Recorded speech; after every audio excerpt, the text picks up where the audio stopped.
আর যে বিষয়গুলো আপনারা উত্থাপন করেছেন যে সময় কতটুকু লাগবে এই সংস্কারের জন্য, এটা অধিকাংশই আইনি সংস্কারের বিষয়, কাগজের বিষয়, এবং প্র্যাকটিক্যালি যে কাজগুলো নির্বাচন কমিশন সময় নেয় সেটা হচ্ছে ভোটার তালিকা প্রণয়ন, তারপরে নির্বাচনী কাজের মধ্যে যেগুলো সময় নেয় সেটা হচ্ছে নির্বাচনী অফিস, নির্বাচনী কর্মকর্তা এবং নির্বাচনের সময় পুলিং এজেন্ট নিয়োগ ইত্যাদির জন্য কিছু সময় লাগে, ডিলিমিটেশনের জন্য কিছুটা সময় লাগে, শুনানি করতে হয়, সীমানা নির্ধারণ। তারপরের যে কাজগুলো এগুলো সবগুলো গোছাতে প্র্যাকটিক্যালি 2 থেকে 3 মাসের বেশি সময় লাগার কথা নয়। স্যার, নির্বাচন সংশ্লিষ্ট আপনি তো বললেন যে আসলে এই সংস্কার একটি ধারাবাহিক প্রক্রিয়া এবং যে বিষয়গুলো গুরুত্বপূর্ণ সেগুলোকে অগ্রাধিকার দিতে হবে, তার মধ্যে নির্বাচন কমিশন সবচেয়ে আগে। সেই ক্ষেত্রে আপনারা যে প্রস্তাবনা সবচেয়ে আগে বলি নাই, আমি বলছি যে it is one of the most important.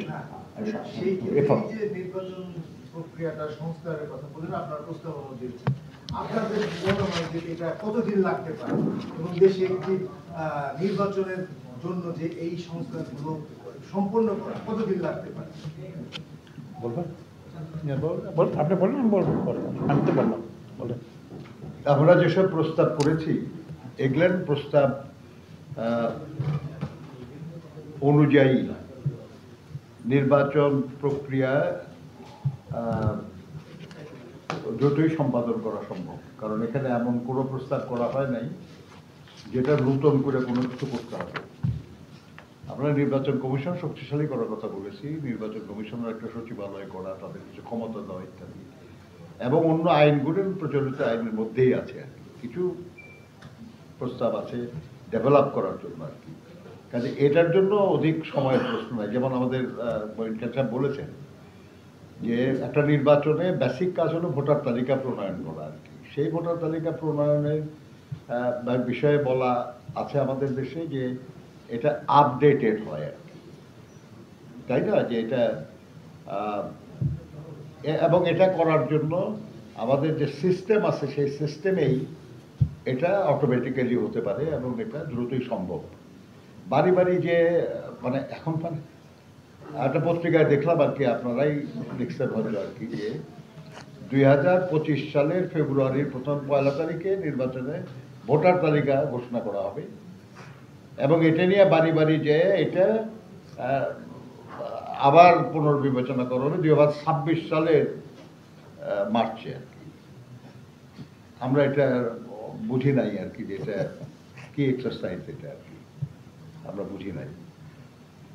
ব্যাপারটা হচ্ছে যেটা, সেটা হলো যে যে তালিকা আপনি ঘোষণা করলেন, নর্মাল নিয়ম হলো তালিকা ঘোষণা করার সঙ্গে এটাও ঘোষণা করা হয় যে যদি কারোর নাম এতে যদি যুক্ত না হয়ে থাকে তাহলে তারা স্থানীয় নির্বাচনী কার্যালয়ে যেয়ে তাদের নাম অন্তর্ভুক্ত করবে।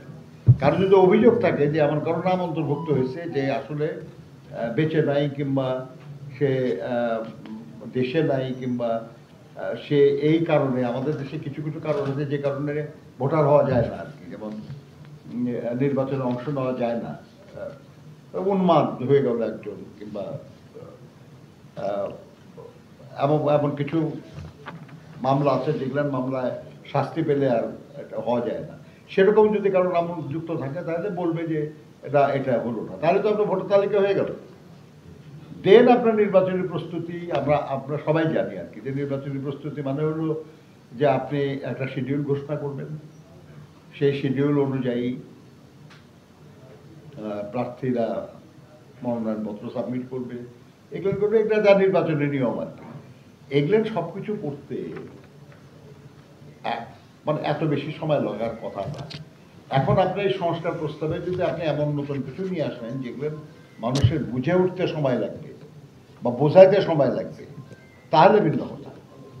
আমরা যেসব প্রস্তাব দিয়েছি সেগুলোর প্রস্তাব মেনে নির্বাচন অনুষ্ঠানে খুব বেশি বিলম্ব হওয়ার কোনো প্রয়োজন হবে। এখানে একটি অংশ আছে সাংবিধানিক সংস্কারের বিষয় আছে, একটা অংশ নির্বাচন কমিশন, নির্বাচনী ব্যবস্থা সংস্কার কমিশন যে কাজটা করছে তার সাথে article 72, article 123 of the constitution এবং যেটা কেয়ারটেকার গভর্নমেন্টের প্রভিশন ছিল আর্টিকেল 58, এগুলো জড়িত আছে। এগুলো আমরা সব বিষয়ে সংবিধান সংস্কার কমিশনের কাছে দিয়েছি, এখানেও আমরা এটা পুনরুল্লেখ করেছি।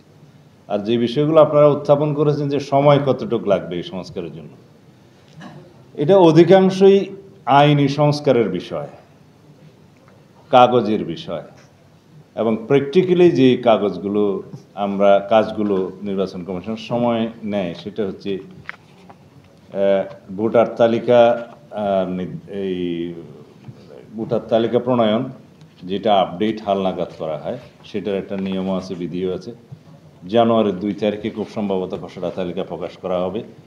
তারপরে প্র্যাকটিক্যালি কী ভুলভ্রান্তি আছে, ইনক্লুশন অফ নিউ ভোটার্স, আর যেগুলা মারা যান ভোটার তালিকা তাদেরকে এক্সক্লুড করা, এবং ভুয়া ভোটারগুলো স্ক্রুটিনি করা, এগুলো প্র্যাকটিক্যাল কাজ। তারপরে নির্বাচনী কাজের মধ্যে যেগুলো সময় নেয় সেটা হচ্ছে নির্বাচনী অফিস, নির্বাচনী কর্মকর্তা এবং নির্বাচনের সময় পুলিং এজেন্ট নিয়োগ ইত্যাদির জন্য কিছু সময় লাগে, ডিলিমিটেশনের জন্য কিছুটা সময় লাগে, শুনানি করতে হয়, সীমানা নির্ধারণ। তারপরে যে কাজগুলো, এগুলো সবগুলো গোছাতে প্র্যাকটিক্যালি 2 থেকে 3 মাসের বেশি সময় লাগার কথা নয়। এখন সরকারের সংস্কারের আরও বিভিন্ন সাইড আছে, প্রশাসনিক সংস্কার আছে, জুডিশিয়াল সংস্কার আছে, পুলিশ সংস্কার বিভাগ আছে, এগুলো সব সমন্বিত করে এটি নির্বাচন উপহার দিতে আমাদের মনে হয় না এটা খুব বেশিতে 3 থেকে 4 মাসের বেশি সময় লাগার কথা। এটা হচ্ছে আপনাদের প্রথম ভাগের কথা। দ্বিতীয় ভাগ হচ্ছে যে আইনি সংস্কার। এই আইনি সংস্কারগুলোর মধ্যে একটা ঐক্যমত সৃষ্টি হতে হবে। আমরা আমাদের পক্ষ থেকে দিয়েছি, বিভিন্ন রাজনৈতিক দল এবং সামাজিক শক্তি, স্টেক হোল্ডার, বিশেষজ্ঞগণ তারা তাদের মতামত দিয়েছে। সেই রিকমেন্ডেশনসগুলো এই ডিসেম্বরের শেষ নাগাদ সরকারের কাছে জমা হবে বলে আমরা জানি। এরপরে আলাপ আলোচনা হবে এবং আমাদের বিশ্বাস অধিকাংশ সংস্কার প্রস্তাবের মধ্যে একটি বৃহত্তর ঐক্য সৃষ্টি হবে বা সবাই একমত হতে পারবেন। কিছু কিছু প্রস্তাব তো অবশ্যই থাকবে যেখানে দ্বিমত থাকতেই পারে। তো সুতরাং সেই রিকমেন্ডেশনসগুলো ফাইনাল হওয়ার পরে আপনারা পরিষ্কার একটা ধারণা পাবেন যে প্র্যাকটিক্যালি আমাদের কয়দিন সময় লাগবে একটা ইনক্লুসিভ, ফ্রি, ফেয়ার ইলেকশন অনুষ্ঠানের জন্য। ধন্যবাদ। প্রত্যেকটা নির্বাচনে এই দুর্বলতাটাই সবচেয়ে বেশি দেখা যায়। নির্বাচন কমিশন আসলে পুরোটাই সরকার, যারা ক্ষমতাসীন দল তারাই অতীতে তিনটি নির্বাচন, এইটা এক্স্যাক্টলি একটু বলবেন, মানে কিভাবে শক্তিশালী করা যায় 3-4টা পয়েন্ট? না, আমরা তো বলেছি ইতিমধ্যে কেয়ারটেকার গভর্নমেন্ট ইন প্লেস আছে বা হবে, এটাই ছিল সবচাইতে বড় বাধা একটা ফ্রি ফেয়ার ইলেকশন না হওয়ার পথে। সরকার যখন একটু 1 মিনিট, হ্যাঁ, সরকার যখন নির্বাচন কমিশনটাকে নিজের একটা মানে মরসি পাট্টা বলে মনে করে, তখন সুষ্ঠু নির্বাচন হবে। এবং সেই কারণেই কিন্তু আমরা বলেছি, সবাই বলেছিলেন একসময়, যে একটা যদি সরকার থাকে, কেয়ারটেকার বা ইন্টারিম বা তত্ত্বাবধায়ক যেই নামেই ডাকি না কেন, যখন এই সরকার যারা থাকবে তাদের যখন নির্বাচনী, আমি কিন্তু ক্লিয়ার করে দিচ্ছি, এই সরকারের তত্ত্বাবধায়ক ইন্টারিম সরকারের যারা থাকবেন তাদের যখন নির্বাচনী ফলাফলে কোনো ইন্টারেস্ট থাকবে না, এটি কিন্তু মুশকিল। তখনই কিন্তু তারা এই নির্বাচনের ফলাফলটাকে প্রভাবিত করার ব্যাপারে ইন্টারেস্টেড হবে। That is the main concept behind caretaker government. আশা করি আপনার প্রশ্ন। স্যার, আমার একটা প্রশ্ন আছে স্যার। স্যার, আমি একটা বই পড়েছি, আপনার নেতৃত্বে রাতের ভোট নিয়ে আমরা কাজ করেছি। স্পেসিফিকভাবে স্যার আমি জানতে চাই যে রাতের প্রশাসনকে ব্যবহার করে রাতে যাতে ভোট না হয়, ওইভাবে ওইটার জন্য আপনার কোনো সংস্কার দিয়েছেন? সবগুলোই কিন্তু সেই উদ্দেশ্যে। রাতে কেন ভোট হবে? ভোটটা সকাল ধরেন 8টা থেকে 4টা বা 9টা থেকে 5টা। মানুষ আমি একটা কথা বলেছি, আপনার প্রশ্ন উত্তর কিন্তু আমি ইতিমধ্যে দিয়েছি। গণতন্ত্রের মূল কথা হচ্ছে ট্রান্সপারেন্সি।